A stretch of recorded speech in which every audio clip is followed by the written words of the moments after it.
Nelson Peltz's Trian Fund Management has increased its stake in Disney and is expected to request multiple board seats. That's according to sources closest to the matter. Now, this comes with the future of the entertainment company still unclear. Bob Iger steps down as CEO in 2026, and the question of his successor remains. For more on this, we've got William Cohen, journalist at Puck News. William, great to speak with you as always here. So, what's old is new again in the activist campaign from Trian, and all in the same year. So, what could play out differently this time?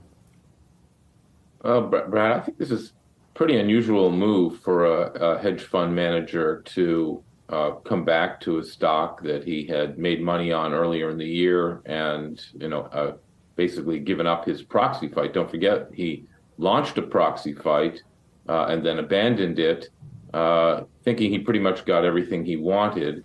Now he's back. And of course, what's different now is that the stock is down considerably, maybe to the lowest point in years since Nelson abandoned the effort in the spring.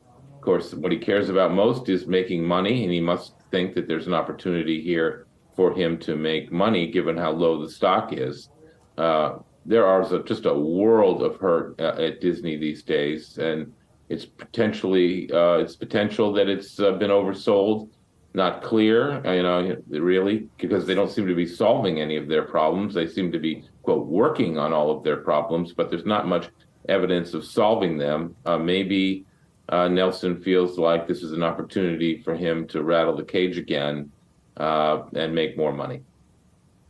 William, do you think this is going to speed up maybe some more cost-cutting measures by Iger, some more strategic review just in terms of what would make the most sense if they do, in fact, decide to spin off or sell parts of their business? Do you think that this activity here from Nelson Peltz, that's going to kind of speed up that timeline here in the short term?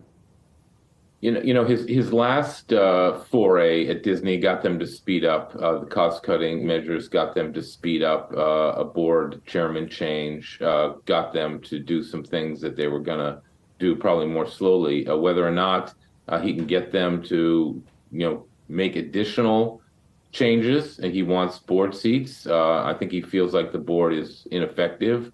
I'm not sure there's much to argue with there because they really haven't gotten the job done. Nelson has a way of getting what he wants, and so I have a feeling that there's a lot of things on the table here that just don't seem to be happening. What are they going to pay for Hulu? Should they spin off ESPN? Should they sell ABC and their additional linear TV businesses? A lot of moving parts here at Disney, succession, and nothing seems to be happening. So maybe Nelson Peltz is thinking, I'm going to rattle this cage again. If I can get some board seats, then I can really make things happen.